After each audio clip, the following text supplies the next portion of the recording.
आता बातमी क्रीडा विश्वातून महिला क्रिकेट विश्वचषक 2025 आज भारत विरुद्ध दक्षिण आफ्रिका असा सामना होणार आहे। नवी मुंबईतील डी.वाय. पाटील स्टेडियमवर हा सामना होणार आहे।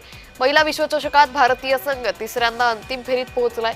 नवी मुंबईतील डी.वाय. पाटील स्टेडियमवर हा सामना खेळवला जाईल।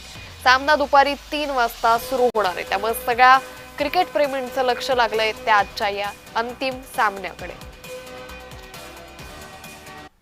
आज भारतीय महिला संघाचा वर्ल्ड कपचा अंतिम सामना पार पडणार आहे। दक्षिण आफ्रिकेसोबत डी.वाय. पाटील स्टेडियमवर हा सामना होतोय। तर या संदर्भात मुंबईकरांसोबत बातचीत केली आमचे प्रतिनिधी मनोज दाळकर यांनी।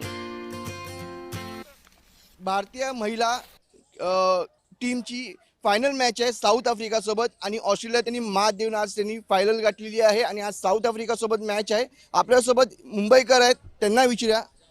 ऑस्ट्रेलिया बरोबर मात देऊन आता भारत फायनल मध्ये पोहोचलेली आणि आज तिची भिडत फायनल ही साऊथ आफ्रिका सोबत आहे। काय आपली इंडिया टीम आपली जिंकली पाहिजे आणि क्रिकेट आपल्या इंडियाला बस पडते। काय वाटतं जेमिमाच्या शतकामुळे ऑस्ट्रेलिया मात देऊ शकले, यंदा कोण खेळेल? यंदा ही जेमिमा चांगली आता ह्या आजच्या मॅचमध्ये खेळेल आणि इंडिया टीमसाठी आणि साऊथ आफ्रिका टीमसाठी दोन्ही टीमसाठी शुभेच्छा।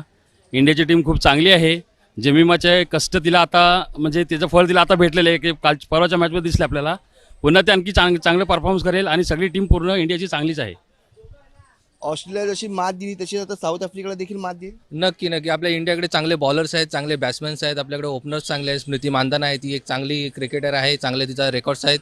त्याच्यानंतर जेमिमाचं आपण शतक बघितलं, तिचं स्ट्रगल बघितलं, ती अक्षरशः टायर्ड होती तरी पण तिने चांगल्या प्रकारे शेवटच्या बॉलवरती मॅच नेऊन तिने अक्षरशः चांगल्या प्रकारे प्रदर्शन दाखवून आपल्याला इंडियाला विजयाची पायरी दाखवलेली आहे आणि फायनलमध्ये आपण प्रवेश केलेला आहे। तर नक्कीच आमच्या सर्वांचा, आपल्या भारतीयांचा, सगळ्यांचा 150 करोड भारतीयांचा आपल्या भारतीय संघाला सपोर्ट असेल आणि नक्की आपला संघ हा विजयी होऊन, मागच्या वेळेस आपण वर्ल्ड कपमध्ये हारलो होतो पण यावर्षी नक्की इंडिया वर्ल्ड कप घेऊन येईल। प्रिय जर्नलिस्ट संतोष बोराडेचा मनोज दाळकर, जय महाराष्ट्र।